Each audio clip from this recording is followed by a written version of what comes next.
Bismillahirrahmanirrahim. Assalamualaikum warahmatullahi ta'ala wabarakatuh. Pemirsa Renungan Hati seputar Papua yang dirahmati oleh Allah Subhanahu wa taala. Allah Subhanahu wa taala berfirman di dalam Al-Qur'an, ba'da a'udzu billahi minasyaitonir rajim. Subhanalladzi asra bi'abdihi lailan minal masjidil haram ilal masjidil aqsa alladzi barakna haulahu linuriyahu min ayatina innahu huwas samiul basir. Di dalam ayat suci Al-Quran, surat Al-Isra ayat pertama, Allah berfirman, Maha suci Allah Subhanahu wa ta'ala yang telah memperjalankan hambanya di malam hari dari Masjidil Haram ke Masjidil Aqsa, yang Allah berikan keberkahan di dua tempat di antara tanah suci Mekah dan juga tanah suci Masjidil Aqsa, untuk Allah menunjukkan tanda-tanda kebesaran Allah Subhanahu wa ta'ala. Di dalam hadis Rasulullah sallallahu alaihi wasallam diriwayatkan oleh Imam Al-Bukhari bahwasanya Nabi Muhammad sallallahu alaihi wasallam dibangunkan di malam hari di rumahnya di Masjidil Haram oleh malaikat Jibril, dan juga ada malaikat Mikail yang telah membelah dadanya Nabi Muhammad sallallahu alaihi wasallam, dan didatangkan kepada Nabi Muhammad burak, lebih kecil dari kuda dan lebih besar dari keledai. Dan Nabi Muhammad dinaikkan ke keledai tersebut. Dan dalam perjalanan tersebut kita rangkum bahwasanya perjalanan Isra dan Mi'raj bukan perjalanan Nabi Muhammad sendiri, tapi Allah Subhanahu wa taala yang memperjalankan Nabi besar Muhammad sallallahu alaihi wasallam. Oleh karena itu perjalanan Isra dan Mi'raj ini menimbulkan polemik yang sangat besar di kala tersebut, bahkan sampai saat ini pun kalau kita mau telusuri ini akan menyebabkan beberapa pertanyaan yang tidak akan menemukan jawaban. Seperti contohnya kala tersebut ketika di kota Mekah, Nabi Muhammad perjalanan Isra dan Mi'raj dari Mekah ke Masjidil Aqsa di Palestina itu berjarak kurang lebih 1500 km. Kala tersebut di zamannya tidak ada orang yang bisa sampai ke Masjidil Aqsa atau kota Palestina yang dulu disebut dengan Masjid Al-Ilyas, kecuali perjalanan 1 bulan dan 1 bulan lagi untuk kembali. Artinya PP perjalanan pulang dan pergi dari Mekah ke Palestina itu butuh 2 bulan perjalanan. Kala itu Nabi Muhammad menyampaikan di pagi harinya, saya telah diperjalankan Allah ke Masjidil Aqsa, dan hebohlah kota Mekah kala tersebut. Abu Jahal mendatangi Nabi Muhammad, wahai Muhammad, apakah jika engkau ceritakan lagi saat orang-orang saya kumpulkan, kamu mau ceritakan perjalanan Isra dan Mi'raj? Nabi Muhammad SAW pun menyampaikan, saya akan katakan tersebut. Maka dikumpulkan orang-orang dan Nabi Muhammad menceritakan, saya berjalan tadi malam dari Mekah ke Masjidil Aqsa dan kembali lagi ke Mekah di malam yang sama, di waktu yang sama, dan sebelum terbitnya matahari. Kala tersebut orang semuanya terheran-heran dan mulailah terjadi fitnah. Banyak orang mencaci maki Nabi Muhammad, menghayal, ini orang gila, ini orang penipu. Tapi dari ayat Al-Quran Allah sudah menjelaskan, memang maha suci Allah, maha suci Tuhan Subhanahu wa ta'ala, Tuhan yang menciptakan kita. Waktu diciptakan oleh Allah, tempat diciptakan oleh Allah, dan Nabi Muhammad diinginkan diperjalankan oleh Allah Subhanahu wa ta'ala.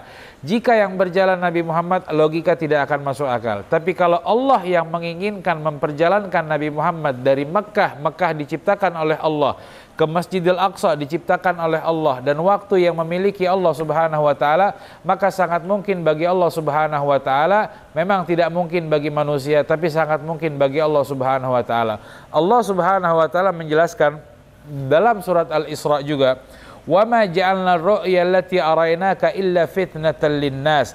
Tidaklah kami menunjukkan tanda-tanda kebesaran Allah Subhanahu wa taala kepada Nabi Muhammad sallallahu alaihi wasallam kecuali akan menjadi fitnah, akan menjadi gosip yang sangat besar, akan menjadi perbincangan yang sangat besar di antara para manusia. Bahkan ada ulama hari ini beberapa tahun yang lalu pun coba menelusuri perjalanannya Nabi Muhammad SAW karena ditemani malaikat Jibril, maka mencoba melihat kecepatan malaikat Jibril, yaitu kecepatan cahaya. Melihat kecepatan cahaya, cahaya bisa menempuh jarak 300 km per jam, per detik maksudnya. 300 km per detik, dan kalau jarak 1.500 km ditempuh dengan kecepatan cahaya, maka jarak tersebut akan ditempuh dengan waktu 5 detik jika dihitung dengan kecepatan cahaya, karena malaikat Jibril makhluk yang diciptakan Allah dari cahaya. Kecepatan cahaya pun ternyata akal manusia terhenti dari kecepatan cahaya. Kenapa? Karena Nabi Muhammad perjalanannya tidak pakai helm safety, tidak pakai jaket, tidak pakai sepatu safety. Dalam keadaan kecepatan 5 detik jarak 1.500 km, sudahlah pasti hancur tubuhnya Nabi Muhammad SAW. Dari sini ingin menunjukkan tanda-tanda kebesarannya Allah Subhanahu wa Ta'ala. Dan dalam perjalanan tersebut, Nabi Muhammad dari kota Mekah, dia singgah ke kota Madinah. Malaikat Jibril perintahkan untuk turun, sholat 2 rakaat. Kemudian Nabi Muhammad bertanya, ini tempat apa wahai malaikat Jibril? Ini adalah Ardun Tibah, ini tanah yang harum, disinilah nanti engkau akan hijrah dan engkau akan diusir oleh kaummu sendiri. Kemudian Nabi Muhammad setelah dari Madinah mampir singgah lagi, malaikat Jibril berhenti ke Bukit Tursina. Inzil ya Muhammad wasalli fi, salatlah di tempat tersebut. Kemudian Nabi Muhammad setelah menyelesaikan salat, naik lagi Nabi Muhammad dan bertanya kepada malaikat Jibril, wahai malaikat Jibril, ini tempat apa? Ini tempat namanya Bukit Tursina, dan disinilah di mana Nabi Musa berbicara kepada Allah Subhanahu wa Ta'ala. Dan ketika itu ayat Al-Quran yang menjelaskan hina kallamallahu Musa taklima, disitulah Allah berbicara kepada Nabi Musa alaihissalam, tempatnya di Bukit Tursina. Setelah itu Nabi Muhammad SAW berjalan lagi dengan malaikat Jibril dan singgah lagi ke Baitul Lahmin yang sekarang familiar dengan sebutan Bethlehem. Di situ Nabi Muhammad diperintahkan untuk salat 2 rakaat. Setelah itu Nabi Muhammad naik dan bertanya, malaikat Jibril, ini tempat apa? Maka malaikat Jibril mengatakan, hadzal makan Baitul Lahmin, disinilah di tempat lahirnya Isa bin Maryam, Nabi Isa anaknya Siti Maryam, yang disucikan oleh Allah Subhanahu wa Ta'ala. Setelah itu Nabi Muhammad baru ke Masjidil Aqsa, baru di situ diikatkan hewan burak tersebut dan bertemulah dengan para nabi di situ, dan saat itu baru Nabi Muhammad Mi'raj. Itu perjalanan Isra. Isra itu artinya berjalan, diperjalankan di malam hari oleh Allah Subhanahu wa Ta'ala. Kalau Mi'raj, berjumpanya Nabi Muhammad dengan Allah Subhanahu wa Ta'ala. Dari perjalanan Isra di sini kita melihat beberapa hikmah yang sangat banyak. Yang pertama, kenapa Allah menyebutkan Mekah dan Masjidil Aqsa? Karena memang Mekah adalah masjid yang pertama yang dibangun oleh Allah Subhanahu wa Ta'ala di atas muka bumi, dan Masjidil Aqsa adalah masjid yang kedua yang dibangun oleh Allah Subhanahu wa Ta'ala di muka bumi. Dan di antara Masjidil Haram dan Masjidil Aqsa adalah tempat yang barokah yang disebut oleh Allah Subhanahu wa Ta'ala. Apa maksud tempat barokah? Kalau setiap orang punya sudut pandang berbeda-beda tergantung bagaimana tujuan hidup dia atau bagaimana pola pikirnya. Kalau orang yang berpikir untuk mencari nafkah atau orang yang pakar dalam penghasilan muka bumi, penghasilan dalam bumi, mereka akan melihat dari Mekah dan Palestina ternyata minyak hasil yang sangat luar biasa, tanah juga subur untuk ditanami tanaman, dan juga air yang sangat baik, kekayaan yang banyak di antara Mekah dan juga Masjidil Aqsa dari hasil bumi yang begitu luar biasa. Tetapi para alim ulama mengatakan sepertinya Allah tidak mengatakan berkah hanya untuk keuntungan duniawi saja. Tetapi apa yang dimaksud Allah tanah yang berkah antara Mekah dan juga Masjidil Aqsa? Allah menyampaikan berkah di situ. Penjelasan para alim ulama, memang ternyata banyaknya makam para nabi dan para orang-orang yang baik di antara Mekah dan juga Palestina, sehingga memang tempat itu diturunkan keberkahan oleh Allah Subhanahu wa Ta'ala karena banyaknya makam para nabi atau utusan-utusannya Allah Subhanahu wa Ta'ala di muka bumi ini untuk menyebarkan pesan kasih sayang kepada alam semesta seluruhnya. Dan juga hikmah yang kedua yang bisa kita ambil di sini, kenapa di antara Mekah dan juga Masjidil Aqsa? Karena memang di akhir zaman seperti ini perpecahan itu mulai fitnahnya keluar dari Mekah atau dari Masjidil Aqsa. Apa maksudnya? Kebanyakan fitnah dari kelompok orang yang ekstrim dalam agama Islam untuk memecah belah Islam di dalamnya, dan juga banyakan dari orang-orang Yahudi yang juga yang ekstrim yang ingin memecah di dalamnya, padahal Mekah, Madinah, apapun pendapat kalian memahami tentang beribadah kepada Allah Subhanahu wa taala, pesan singkat yang harus kita ambil, Mekah, Madinah, Mekah dan juga Masjidil Aqsa adalah tempat yang disucikan oleh Allah Subhanahu wa taala. Siapapun yang berkiblat ke tempat tersebut adalah orang-orang yang suci. Orang yang suci tidak akan menghinakan, merendahkan orang lain siapapun. Orang yang suci tidak akan merendahkan apapun, walaupun dia berbeda pendapat, walaupun berbeda agama, walaupun berbeda warna kulit, tidak akan merendahkan siapapun. Ini hikmah yang kedua, sangat penting di zaman seperti ini. Tidak ada lagi perpecahan mengatasnamakan agama, tidak ada lagi perpecahan mengatasnamakan warna kulit, tidak lagi perpecahan pembunuhan mengatasnamakan warna rambut atau perbedaan apapun. Saatnya hikmah daripada Isra dan Mi'raj dengan hikmah yang kedua ini, saatnya kita yang berkiblat ke Ka'bah, kita yang berkiblat ke Baitul Maqdis, silakan kalian mengutamakan untuk mentuhankan Tuhan dan memanusiakan manusia sebagaimana yang disampaikan oleh Allah Subhanahu wa taala, untuk kita beribadah kepada Allah sebaik-baiknya ibadah dan memanusiakan manusia, menghormati manusia setinggi-tingginya, tidak ada merendahkan manusia seperti apapun. Dan seperti yang kita lihat terjadi fitnah sampai saat ini. Kemudian juga daripada Isra dan Mi'raj, hikmah yang kita bisa ambil bahwasanya dalam perjalanan tersebut Nabi Muhammad singgah ke kota Madinah, Nabi Muhammad singgah ke Bukit Tursina, Nabi Muhammad singgah ke Baitul Lahmin, Nabi Muhammad singgah ke Masjidil Aqsa dan berjumpa para nabi, untuk Allah mengajarkan kepada Nabi dalam ajaran Allah Subhanahu wa taala yang dibawa oleh baginda Nabi besar Muhammad SAW adalah ajaran para nabi-nabi sebelumnya. Semuanya sama, mengajarkan untuk beribadah kepada Allah Subhanahu wa taala dan memanusiakan manusia dengan faham yang berbeda-beda yang difahami oleh manusia saat ini. Silakan berbeda, tapi kembalilah ke dalam faham agama sesungguhnya, yaitu mentuhankan Tuhan dan memanusiakan manusia. Seakan ini pesan untuk umatnya Nabi Muhammad dan seluruh umat manusia, bahwasanya Nabi Muhammad pun diperintahkan untuk menghormati seniornya dalam perintah pesan, menyampaikan pesan kasih sayang dari Allah Subhanahu wa taala. Juga menghormati Nabi Isa alaihissalam bintu Maryam sebagai seseorang sosok yang diutus oleh Allah Subhanahu wa taala menyebarkan pesan kasih sayang untuk alam semesta seluruhnya, dan Nabi Muhammad pun membawa pesan tersebut dari Allah Subhanahu wa taala, dan juga mengenalkan kepada para nabi-nabi sebelumnya bahwasanya mereka dengan rintangan, ujian, cobaan, beratnya medan untuk menyampaikan pesan kasih sayang ini kepada seluruh alam semesta, dan untuk menguatkan Nabi Muhammad untuk tetap lebih kuat dan tegar, tetap menyampaikan pesan kasih sayang ini kepada seluruh alam semesta tanpa terkecuali. Kemudian dari peristiwa Isra Mi'raj, tentunya terjadi pertemuan Nabi Muhammad SAW dengan para nabi di langit yang pertama, di langit yang kedua, di langit yang ketiga sampai langit ketujuh. Disitulah batas seluruh makhluk dan Nabi Muhammad berjumpa kepada Allah Subhanahu wa taala secara langsung. Saat itu Allah mewajibkan kepada Nabi Muhammad dan umatnya salat 50 waktu dalam satu hari. Tentu Nabi Muhammad menerima perintah dari Allah Subhanahu wa taala dan Nabi Muhammad turun. Saat turun ditahan oleh Nabi Musa alaihissalam. Nabi Musa mengatakan, wahai Muhammad, apa yang diwajibkan Allah kepada umatmu? Nabi Muhammad mengatakan, saya diwajibkan untukku dan umatku salat 50 waktu dalam satu hari. Nabi Musa berpesan, wahai Muhammad, kembali lagi kepada Allah dan mintalah kepada Allah untuk dikurangi, jangan 50 waktu.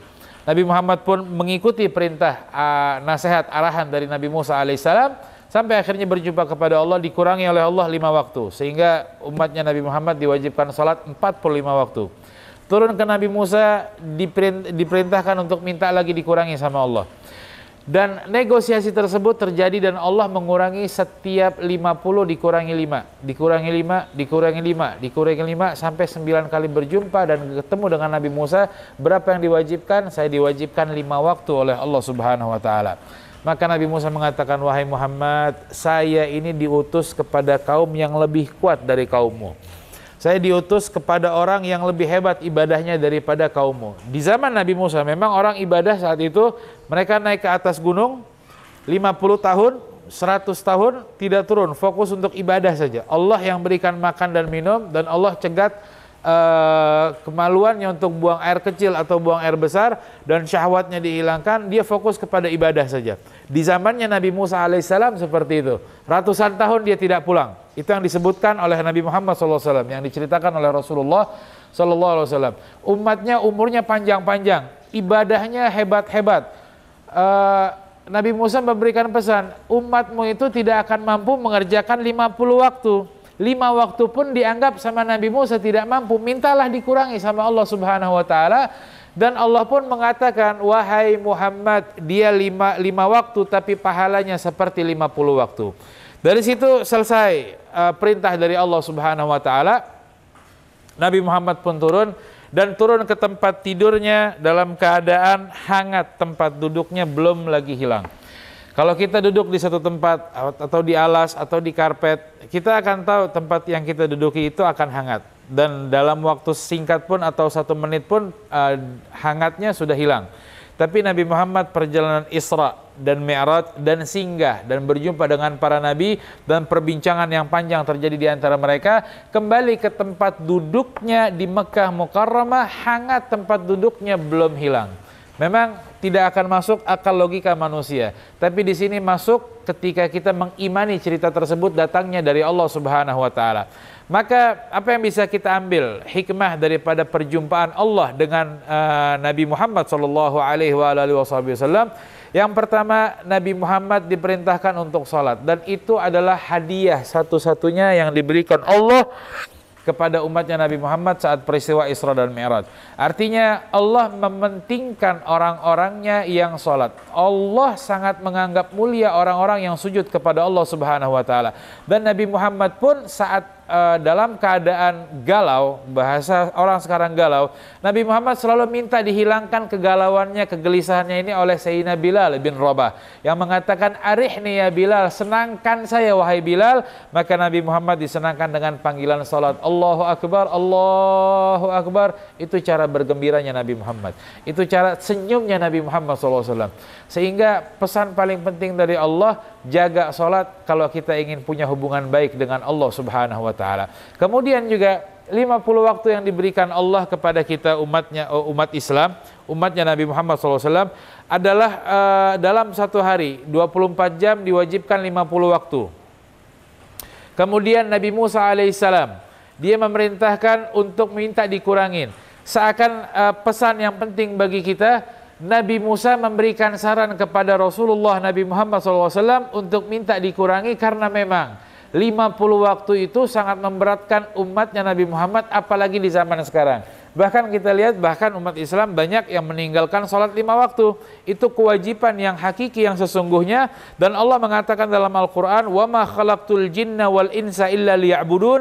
Allah tidak ciptakan jin dan manusia kecuali agar mereka beribadah kepada Allah Subhanahu wa taala. Dan ibadahnya ini bahkan diasingkan atau dikalahkan dengan kerjaan, dengan hal-hal yang lain. Sholatnya bisa kalah dengan hal-hal untuk kehidupan kita di dunia. Kalau kita faham, tidak ada kehidupan dunia yang baik di hadapan Allah, yang sempurna, yang kita jalankan, yang baik menurut Allah, kecuali dia juga menjalankan sholat 5 waktunya dalam setiap harinya.